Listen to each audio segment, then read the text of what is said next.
Good evening, everybody, and welcome to Carving It Up Live right here on Facebook Live, YouTube, and on Twitter. As always, I am Bryson Carver, and I'm telling you, folks, we have got a packed show for y'all tonight. We got some NFL, we got some NBA, going to react to Monday night's crazy finish between the Denver Broncos and the Seattle Seahawks. Into the show, by the way, I will predict the Kansas City Chiefs and the Los Angeles Chargers. Thursday Night Football, officially the first Thursday night game of the year. Obviously, opening night was a week ago, but this is what the NFL technically dubs as Thursday Night Football. And we got a good one. You got Mahomes versus Herbert.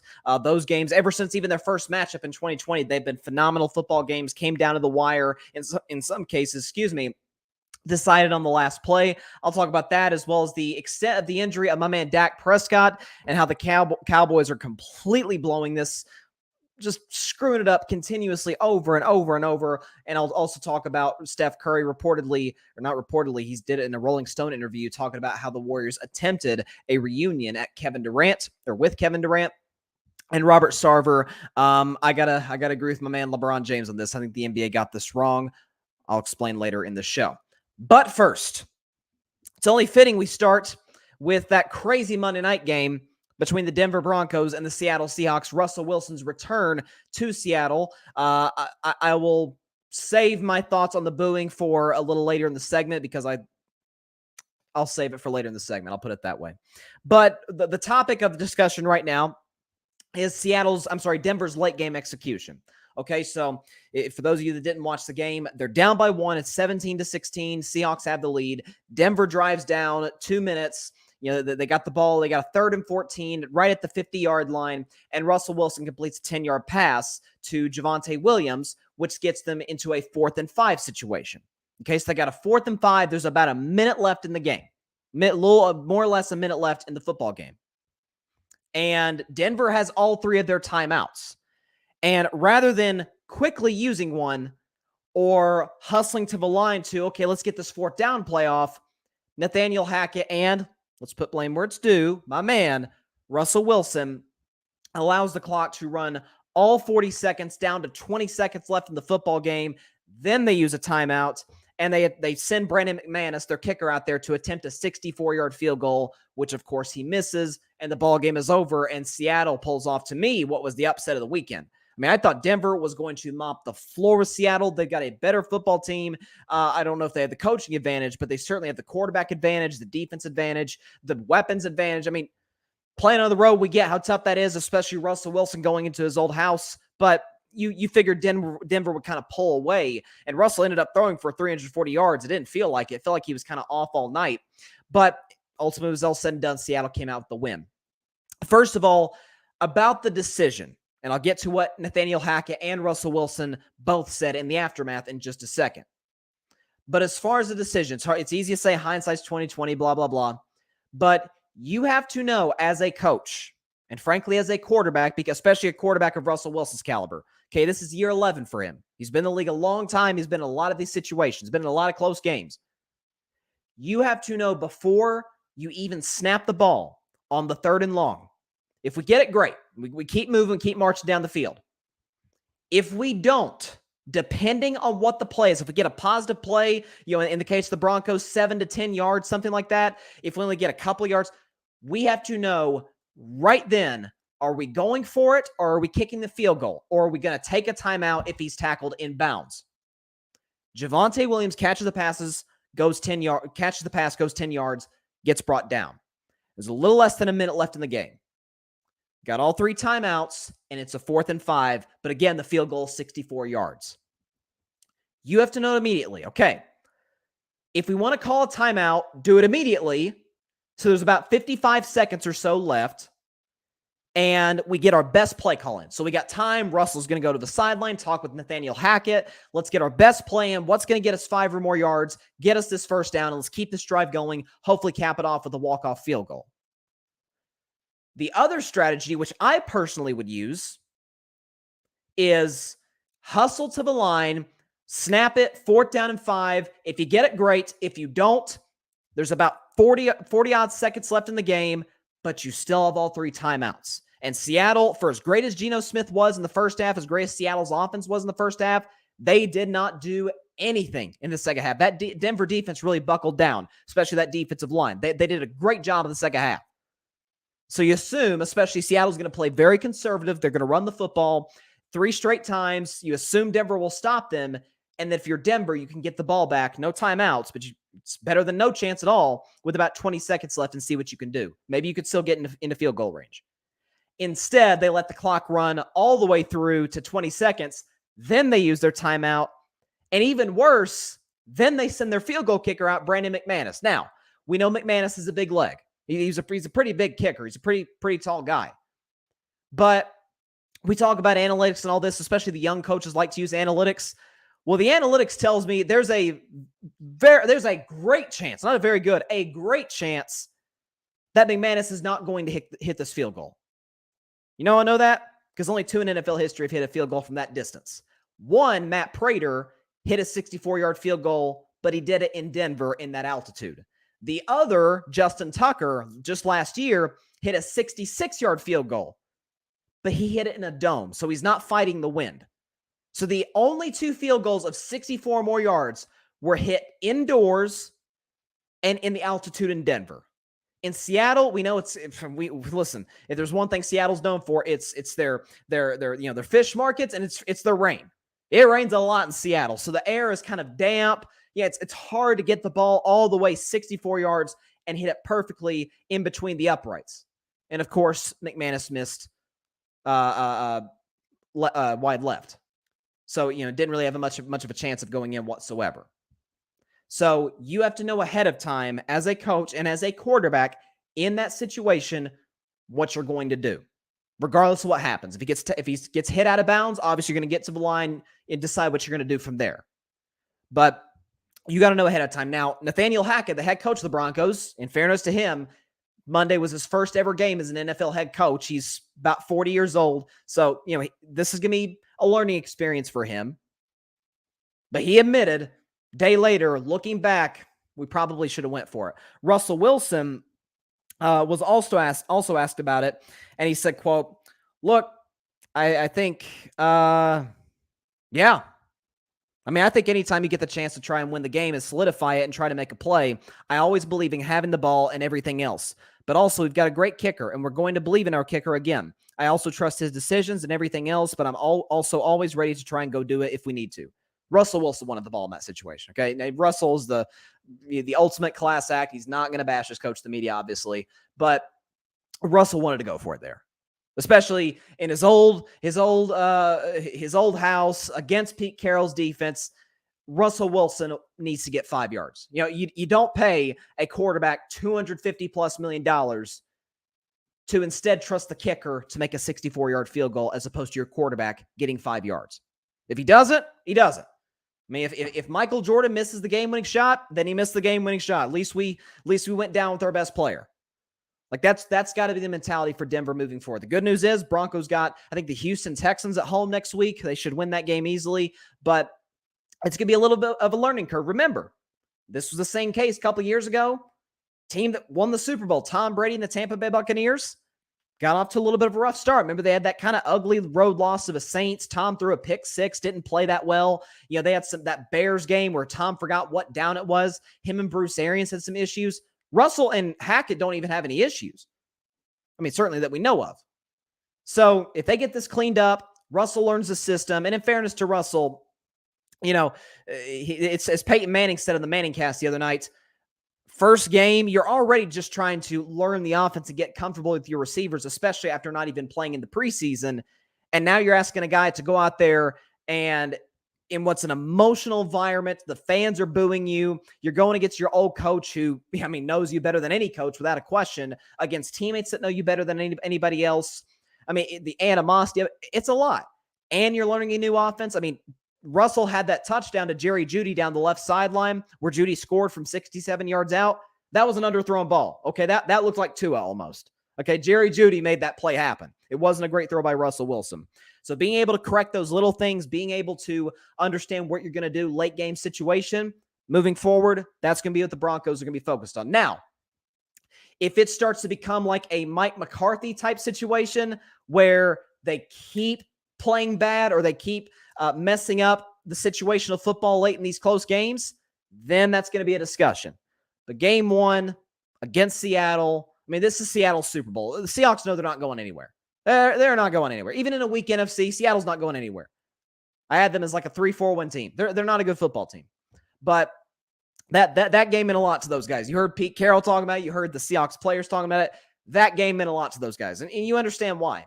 But I will have to say that the booing of Russell Wilson, and I said, my mom pointed this out to me after they booed Russell Wilson during pregame.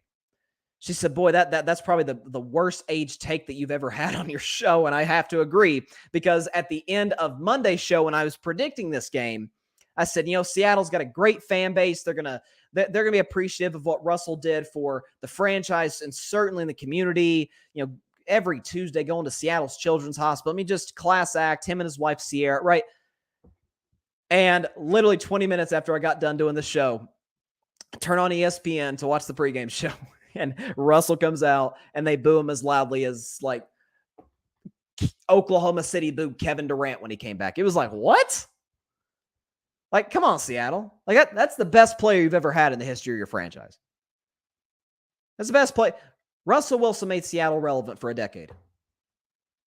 Seattle's not a crappy franchise. It's not a crappy franchise. Seattle's always been sort of that middle of the pack. They made a Super Bowl I think it was 8 years before Russell got there. Matt Hasselbeck, Sean Alexander. Remember that team that lost to Pittsburgh and Hines Ward, right?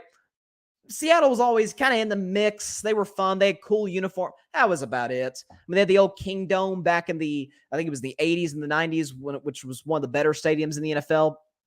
But Seattle was never thought of as like, oh, this team you got to get to your TV and watch. Not until they got Russell. Now, Seattle's going to go back to irrelevance, with all due respect. So come on, Seahawks fans, man, you got to be better than that.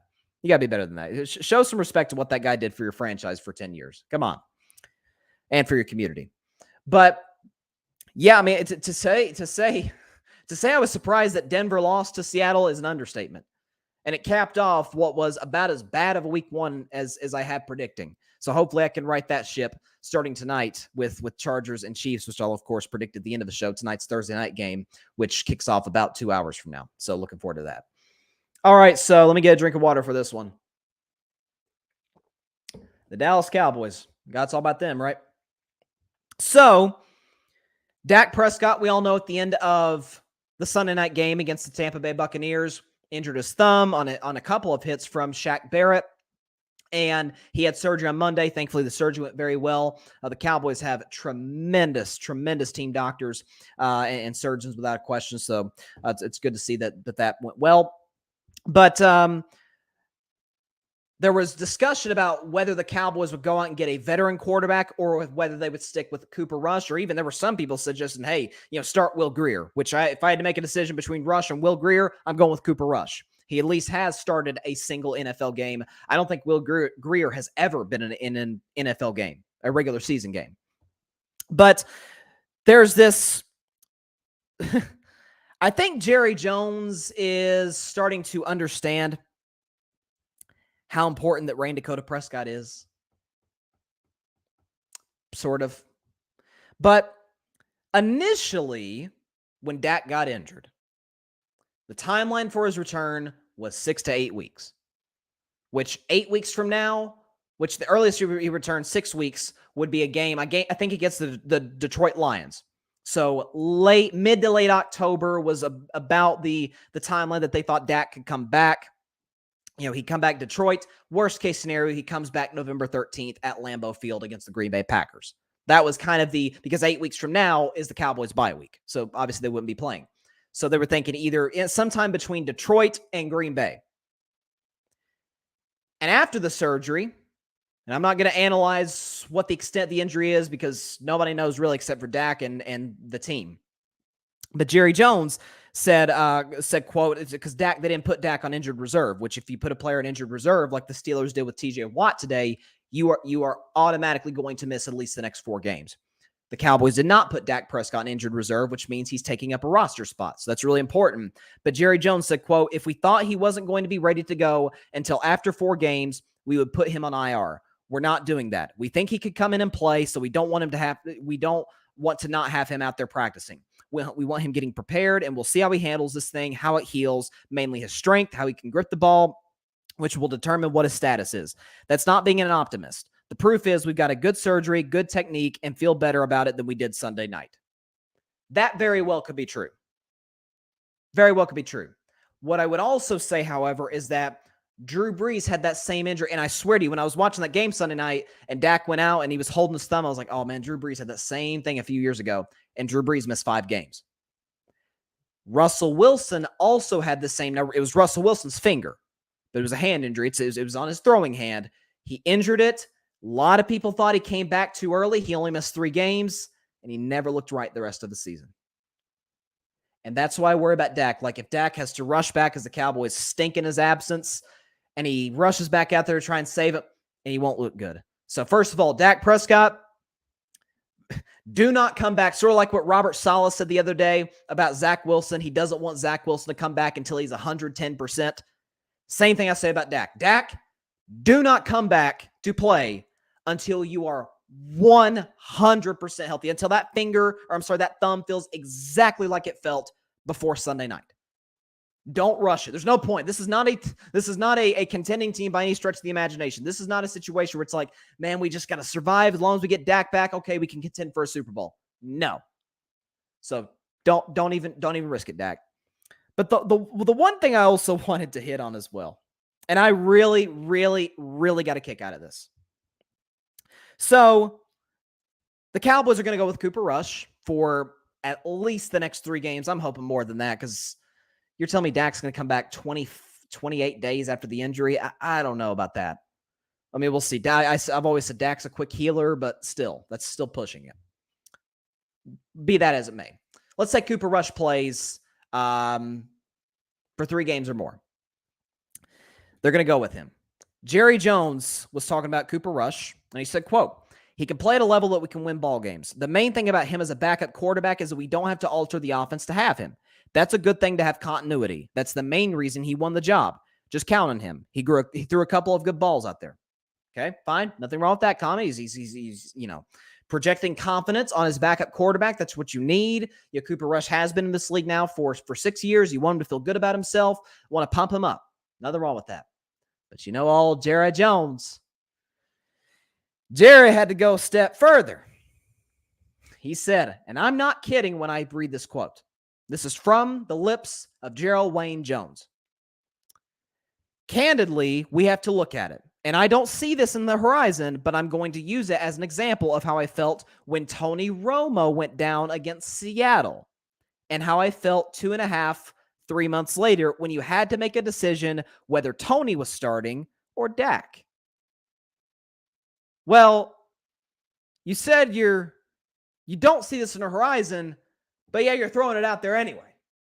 So Jerry Jones is essentially suggesting that, hey, few weeks, month, man, we may have a quarterback controversy in Dallas between old Rain Dakota Prescott and Cooper Rush.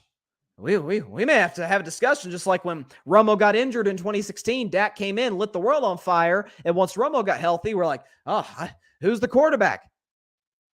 So Jerry's suggesting that Cooper Rush is going to play at the level of Dak Prescott. Jerry has never been pro Dak. Ever.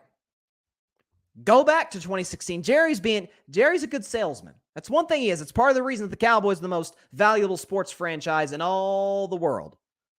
He's a very good salesman because he's doing revisionist. He's revising history.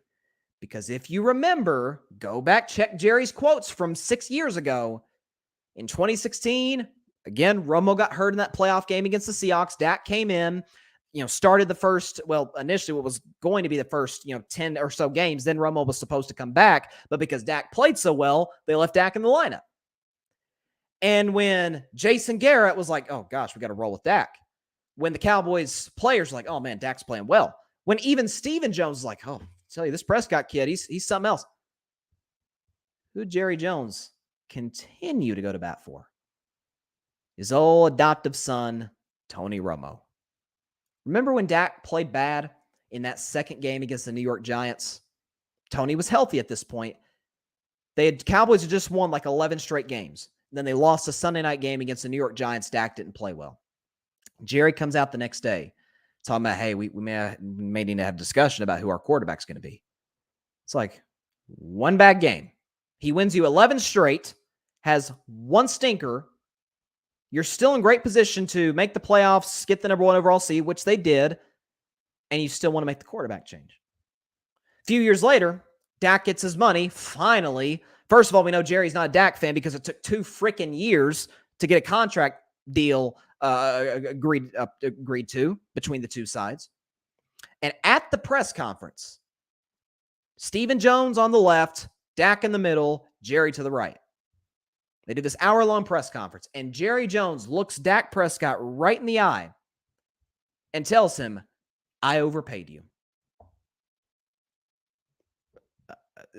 What? They didn't do that in Kansas City. Brett Veach didn't say that to Patrick Mahomes, or I'm sorry, Clark Hunt, the owner of the Chiefs, didn't say that to Patrick Mahomes, and the owner of the Bills didn't say that to Josh Allen, and they didn't say that to Kyler Murray, despite his questions about his commitment off the field. Jerry said it to Dak, and now this. And by the way, Jerry had a quote a few years ago talking about how Dak's not the playmaker Tony Romo was. It's like, can you give him a little boost? And this is why I keep saying, Dak, you want to win? Heck, do you want support? Get out of there, because they're not going to give it to you. They're not. And the organization is going to use the excuse. Heck, fans are going to use the excuse. Well, he's making $40 million. He don't have enough money to pay anybody. Rams are paying Stafford $40 million, and how many guys are they paying? They're paying Donald. They're paying Jalen Ramsey and Bobby Wagner and Cooper Kupp and Allen Robinson. They're paying everybody. They got enough money to pay their players. Why does Dallas not have the money? Because actually, Cowboys do have enough money. They were top 10 in cap space not too long ago. Had a chance to get Von Miller passed. Had a chance to get Julio Jones passed. But they're saying, hey, traded Amari Cooper. Let Cedric Wilson go in free agency. Let Lyle Collins go in free agency. Hey, Dak, go beat Tom Brady. Hey, Dak, go lead us. Go lead us to the playoffs this season. Put us in a position to win multiple playoff games. Jerry's a smart man. He's a little kooky, but he's a smart man.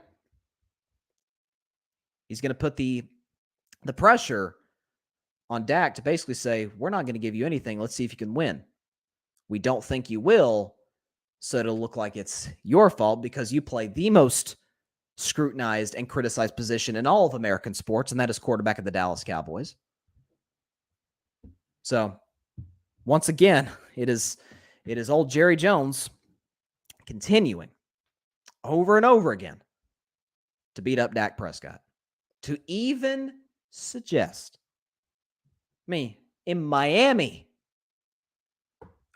there's not that big of a gap between Tua Tagovailoa and Teddy Bridgewater. Not Tua's better. It ain't that big of a gap. Teddy Bridgewater led a team to the playoffs at one point. Tua hasn't done that. And you don't hear that. Heck, in Miami, they can't say enough good things about Tua. Tyreek Hill's the most accurate quarterback I've ever played with. Mike McDaniel, he's got that mojo. And his backup quarterback is not that, less talented than he is. But in Dallas, the only one of three elite players they have on that roster, that being Dak, Zach Martin, and Micah Parsons, it's unbelievable. I don't think I've ever seen, the only situation I think is worse is when Brady was in New England and Belichick refused to give Brady any credit. And it was Belichick winning, he deserves the credit for winning all these Super Bowls, and Tom's a system quarterback. That's the only situation I can see in the modern era that is worse than this. Man, it gets on my nerves. I knew John was going to say something. John Rivera, Fan Perspective Podcast. Did I miss the Yankees talk? And he's got the brooms out. No, you didn't miss any Yankees talk. Yes, the Yankees. It was a 2-game set, by the way, but the Yankees did sweep my Red Sox. This has been a miserable season. as a Red Sox fan. I have not enjoyed it whatsoever. I was ready. The Tuesday game, Boston almost pulled it out, and I was ready to post I had the David Ortiz, the Yankees lose. I was ready to post that, but never materialized. This has been a rough season as a Red Sox fan. But, I mean, listen, if we can get Rafi Devers and Xander Bogaerts signed long-term, we're good. We're good. You let JD Martinez walk. Get Bogaerts signed long-term and definitely get Devers, because he's younger, signed long-term. Don't let those two guys walk out the door. You have to go in a rebuild. But, no, this has been a long season. But, then again, do I think the Yankees are going to get to the World Series? Heck, I'm not even sure if they're going to get to the ALCS. You heard me say it. Houston's the best team in the AL. I'm sorry. Seattle's the second best team in the AL. Seattle, since the All-Star break, since a little before the All-Star break, Seattle's playing with their hair on fire, man. The pitching has been excellent. The offense led by Julio Rodriguez, J-Rod as they're calling him, they've been great. So, I mean, my preseason pick of the Astros getting the World Series still stands, followed by Seattle. And I'm rolling with listen, Mets look great. If the Mets don't choke the division to the Braves, I think Timmy Trumpet might have cursed the Mets. I don't know what happened over there.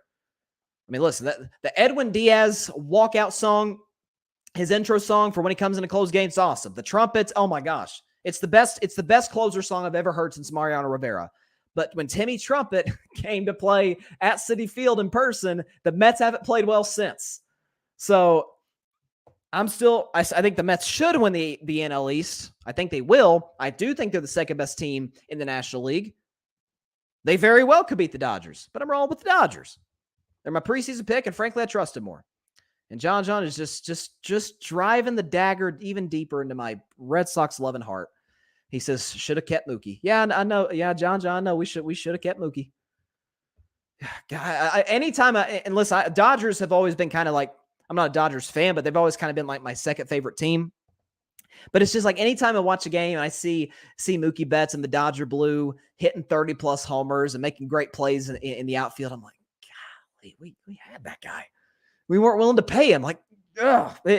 Mookie's one of my 3 or 4 favorite players in all baseball. So it hurts my heart to see him. I'm happy for him. I love Mookie, but it hurts my heart to see him do it in a Dodgers uniform. I mean, it's better than like a Yankees uniform or something, but oh my gosh, it hurts, man. It really does hurt. But moving on now to a little more serious topic involving the NBA. So we saw what happened the other day. There's been a months-long investigation by the National Basketball Association into Phoenix Suns owner Robert Sarver. The investigation followed an article by ESPN on November 4th of last year that alleged that Sarver used racist, sexist, misogynistic language and exhibited that type of behavior. And so the investigation has come out, and the NBA has suspended Robert Sarver for a year and fined him $10 million. Now, here's what they found in the investigation. So this was, by the way, an independent investigation, which was issued publicly the other day.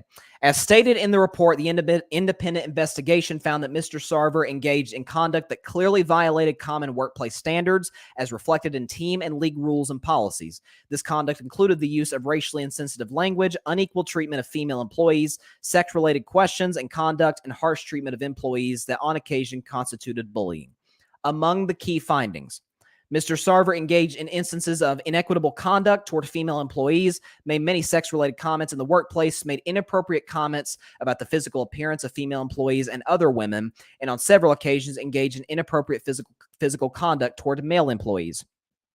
Mr. Sarver engaged in demeaning and harsh treatment of employees, included by yelling and cursing at them. Also, Mr. Sarver, on at least 5 occasions during his tenure with the Suns, and he also owns the Phoenix Mercury, who are the WNBA team. During his tenure with the Suns and Mercury organizations, repeated the N-word when recounting the statements of others. As reflected in the report, Mr. Sarver informed the investigators of his personal and professional efforts to promote diversity, equity, and inclusion, including hiring practices at the Suns Mercury organizations and contributions to social and racial justice causes, blah, blah, blah. So, other than that, he's a decent guy, right? But I love Commissioner Silver. Adam Silver, to me, he is among the three professional sports that I cover the most. I don't really talk a ton of hockey at all on this show, but I talk, obviously NFL, NBA, Major League Baseball.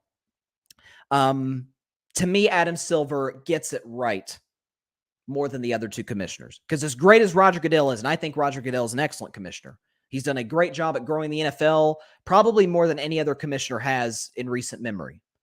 But what has always been the NFL's blind spot? Domestic violence, or you see it with the Deshaun Watson situation. The NFL seems to always come up short in that regard. In the Major League Baseball, Rob Manfred's a disaster. He's a disaster. I mean, for all of Bud Selig's faults, and he had many, this dude, he couldn't hold a candle to this guy. Rob Manfred has done a horrible job at growing the game of baseball. I mean, numerous. You had the lockout. I mean, he's not been good. Adam Silver's an excellent commissioner. But to quote a LeBron James tweet that he tweeted yesterday, he said, read through the Sarver stories a few times now. I got to be honest. Our league definitely got this wrong. I don't need to explain why. Y'all read the stories and decide for yourself. And he went on to talk about the type of behavior that should be exhibited by somebody in that position. And I agree with LeBron. I've always said, I said this last year when the John Gruden situation happened, that when you are in a position of power, I mean, how many people get to say they are the majority owner of a professional sports team, much less two? He owns the Phoenix Suns and the Phoenix Mercury. Obviously, he's a very, very rich man. With great power comes great responsibility, as the old saying goes. Okay? You cannot be in that position to own those two franchises and have the kind of behavior that was found in this report. We understand about when are men going to get it? Speaking as a guy, when are men going to get it that talking to women a certain way doesn't work? It doesn't. They've never liked it. It's just now with 5 years ago with the Me Too movement that we're now starting to really hear about the stories regarding women with sexual assault and misconduct. Women don't like to be taught, and they darn sure don't want to be touched. And it said he also inappropriately touched male employees. So first of all, this guy's a creep. We know that. But even to the bigger point, in a league that is 85% black, the NBA said that on at least, that they know for certain, no question about it, at least 5 occasions, he used the N-word. And as the report says it, and I quote, repeated the N-word when recounting the statements of others. Okay. So I'm going to say something that there's white people out there, some white people out there aren't going to like this. And I'm not the first one who's ever said this. Probably won't be the last. There is a big difference between a white person saying that word and a black person saying that word. If you don't want to hear that, fine. But there is. Because we know with the sort of rise of the last 30 years in rap and hip hop, that word has become a part of sort of that culture. Instead of ending in the hard ER, ending in the A, that word. All right, and that's maybe that's what Sarver was referencing. I'm not sure. I don't know what the context of him saying it was.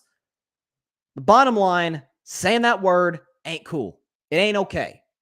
Okay, you could have easily. I've seen this with numerous college football coaches. I think Clemson had a scandal with this with one of their assistant coaches not too long ago, where a coach repeated the N-word, or I think a coach at TCU repeated the N-word. It's like, when are these people going to get it? I mean, if you are referencing somebody saying it, then just say N-word or used a racial slur. You don't actually say it. You don't say that word. It holds a different meaning coming out of a white person's mouth than a black person's mouth. So I'm kind of shocked that Adam Silver, a man who 2 months into his job made one of the biggest statements that a commissioner has ever made when he banned Donald Sterling for life from the NBA after his racist comments about not just Magic Johnson, but black people in general. Remember, he said, I don't want black people coming to my games. He was talking to his mistress, talking about he doesn't want her associating with them. It's like, and Adam Silver came in and said, Donald Sterling's banned for life from the NBA. And it was kind of like, oh, wow, somebody used that kind of language and finally did not get away with it. It was kind of like, wow, we may be going somewhere. But you don't say that word as a white person. It holds a different freaking meaning. So a year suspension, $10 million fine, I'm sorry, it's not enough. As far as I'm concerned, if he's comfortable using the word. So that tells me he's used it before. They said on at least 5 occasions. It's going to be hard for me to believe that that's the only 5 occasions that he's done this. If he's comfortable saying it in public, what does he think in private? What does he think in private? So, with all due respect to the commissioner, I think they got this wrong. Robert Sarver does not deserve to have the privilege, and God knows it's a privilege, to own an NBA franchise. He doesn't.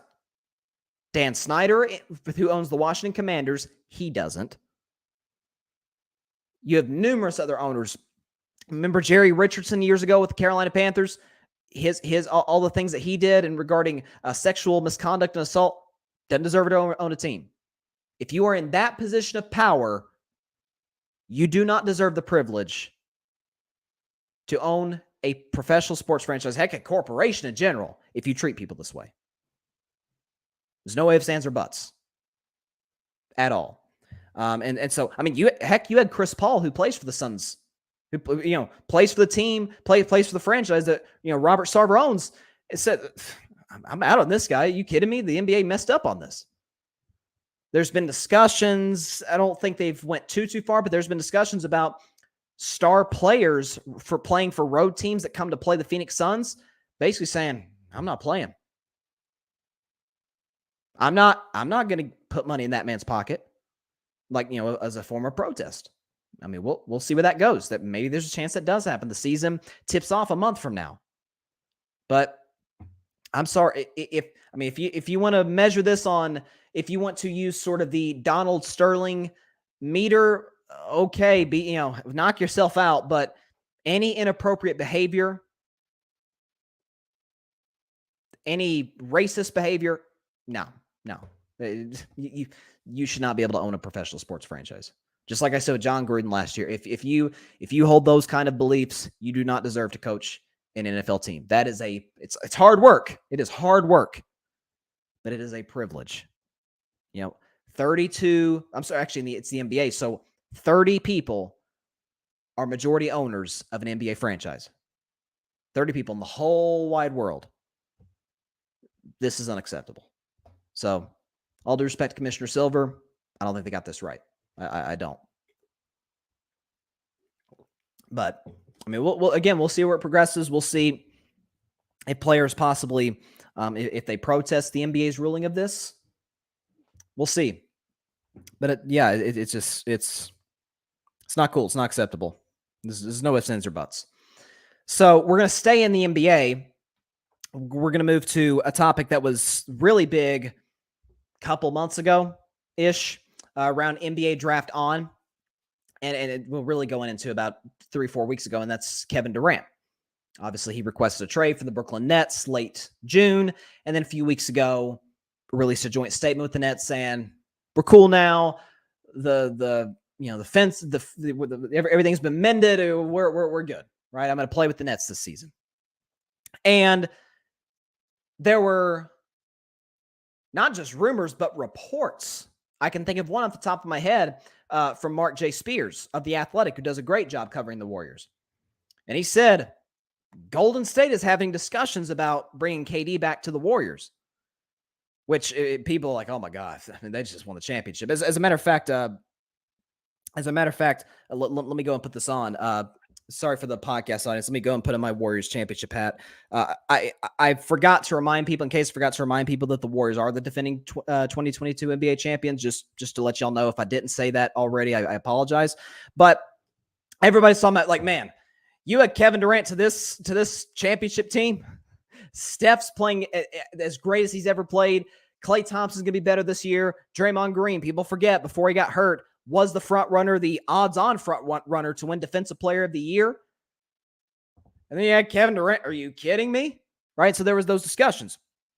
And so Steph Curry did an in-depth interview with Rolling Stone. As a matter of fact, I think Steph Curry is the first NBA player since Kareem Abdul-Jabbar in 1978 to do an interview with Rolling Stone, which I thought was an interesting fact. But let's see if I can pull up the Steph quote right here. He was talking about a possible reunion with Kevin Durant, and he was talking about he was talking about possibly bringing KD back. And he said, as Curry told me, the writer of this article, as Curry told me in early August while Durant was still in the market, the Warriors discussed a blockbuster trade more seriously. The guy said, was there a conversation internally about if he was available, would you?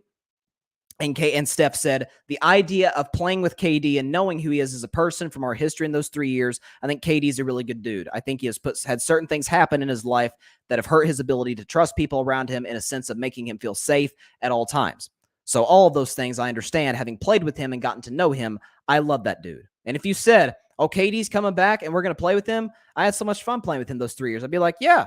Then you have to think, what does that actually mean? What does it look like? You tell me I'm playing with Andrew Wiggins, Jordan Poole, and Draymond Green, I'm like, yeah, there's all types of emotions and things that happen around the league. And if anybody's saying you wouldn't entertain that conversation, no disrespect to anybody in our team, you don't know how things work. But you also understand, like, if we run this back, I got complete confidence in my team that we can win it again as constructed. So Steph is saying, KD or no KD, I think we can win the championship. I mean, that there's no ifs, ands, or buts. Thinking we can win the championship.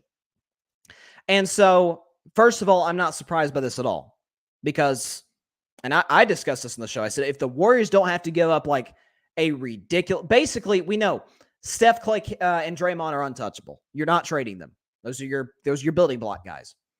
But as long as you don't have to give up a package of like Wiggins, Poole, Wiseman, Kuminga, Moses Moody, and like 4 draft picks, if you don't have to give up like half the roster and like 4 first-round picks, if you only had to give up like 3 of those guys and 3 first-round picks, hey, I'm all for it. Bring KD back to the Bay Area. Let's go. Let's go win another championship.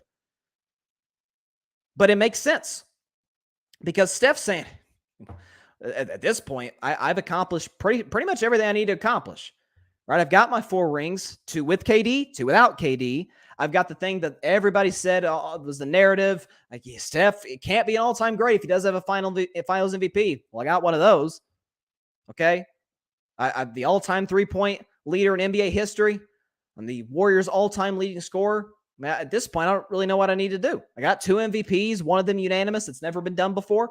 Hey, let's bring KD back. Let's just stack these championships up.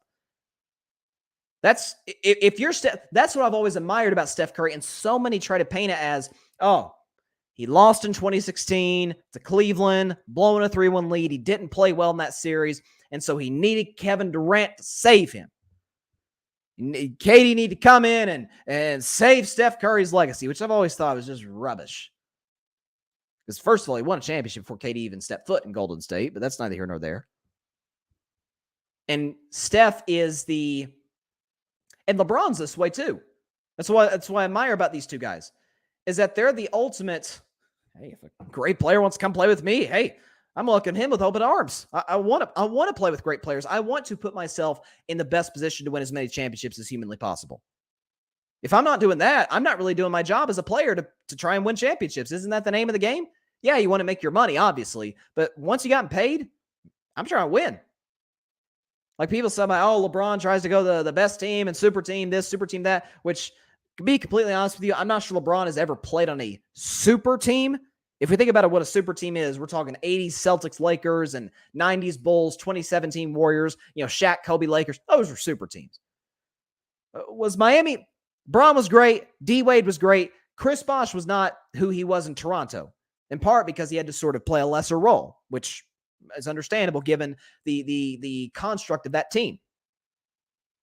But of course, Steph wants to play with KD. He's Kevin Durant. Who wouldn't want to play with him? Especially, we just won a championship. I'm the man. We bring that guy in. Just etch. When they get the new Larry O'Brien trophy ready for next season, just go and etch Golden State Warriors into it. Like it's over. You bring KD back, it's a foregone conclusion. We're gonna blow through everybody. I mean, Golden State never faced an elimination game last year. Right? They gentlemen swept the Nuggets. They took care of Memphis in 6 games. They gentlemen swept the Dallas Mavericks. And down 2-1, came back to beat Boston in the NBA Finals. So, at this point, Steph alluded to it. Draymond's alluded to it. So has Clay. Let's just stack championships. Now, what are we doing here? Let's just win as many championships as possible. And when it's all said and done, hey, we could have 5, 6, dare I say 7. Yeah, KD certainly got a chance to do that. But I think part of the Warriors' hesitation to make such a deal is, A, they would have to give up basically half the roster with only bench guys left over. And 2, if they did go through that trade and trade all these important players, is KD going to be frustrated in a couple years? Because remember, KD had all these issues with Steve Kerr and with Draymond Green. Like, KD was in the best situation he could possibly be in. You know, he always talks about, man, I just want to hoop. I just want to hoop. There's no better situation in the NBA where you can just go hoop than Golden State. They're not asking you to lead the team. That's Steph and Draymond's job. They're not asking you to be the defensive stopper. That's Klay Thompson and Draymond Green's job. You don't even have to be the leading scorer on any given night. That can be Steph. It can occasionally be Klay. They're not asking you to have the incredible basketball IQ to run the offense. That's Draymond's job. They just want you to get buckets, play good defense. Let's win 60 games. Let's win some championships. That's your job. He's not asking to carry the load like he was asked in Oklahoma City or certainly now in Brooklyn. He had the perfect situation and he still wasn't happy. Like Charles Barkley kind of alluded to it. Charles Barkley called him Mr. Miserable, right? Because KD never seems to be happy with whatever situation he's in. And so I think it goes to, and I've said this before, I do think it goes to sort of a deeper thing with KD. Like, is he really content with life? I'm not a psychologist, not going to play one on this podcast, but you wonder about those things. So, again, certainly wish KD the best, but the one statement I 1,000% agree with Steph Curry, KD's a good dude. Now, KD has put himself in position to be disliked with the Twitter stuff and with, he goes to Brooklyn so that he can lead a team to a championship. And then 3 years in with 4 years left on his contract, he says, I'm out. And then he comes back. Like, some of the KD villain thing is KD's fault. It is. But all in all, anybody who's ever talked to KD, like, he's a good dude. I mean, he does a ton of stuff in the community. A few years ago, he won the NBA's Community Assist Award, excuse me, which for those of you that don't know, it's basically the NBA's version of the Walter Payton Man of the Year Award. Like that, it means a lot to these players. And KD won that. He's done great work, for the Black community and for these inner city kids. I mean, KD's a good dude. He is. So, wanting him to be able to be in a good place mentally and certainly physically playing the game of basketball, I would hope that would be in Golden State, or hope that it'd be anywhere. But that's, I think, what was part of the hesitation on the part of Golden State. Like, things were going really smooth with this guy. We had just won 2 championships. Heck, he won 2 finals MVPs. I mean, it can't be going better than that. And he was still unhappy. So, and Steph sort of alluded to it, like, if we're running it back with basically the same group we did last year, minus a few guys who left in free agency, cool, let's do it. Let's go win another championship. That's the mentality of Steph. Like, Steph always believes he's got a chance to win a championship with whatever group he's got. And certainly this team, I think, I've said numerous times in this show, I think Golden State is going to be better this year than they were a year ago. Because we know Steph ain't going nowhere. Okay? Klay Thompson's going to be better this year. Even Steve Kerr talked about it as opposed to rehabbing a serious injury to his lower extremities, whether it be his Achilles, whether it be his ACL a few years ago. No, he's playing basketball and getting better and working on his body. So Clay will be ready to go. Jordan Poole is, 22, 23? And we've seen year one, trust me, that was a 15-win season for Golden State. I endured every miserable second of it.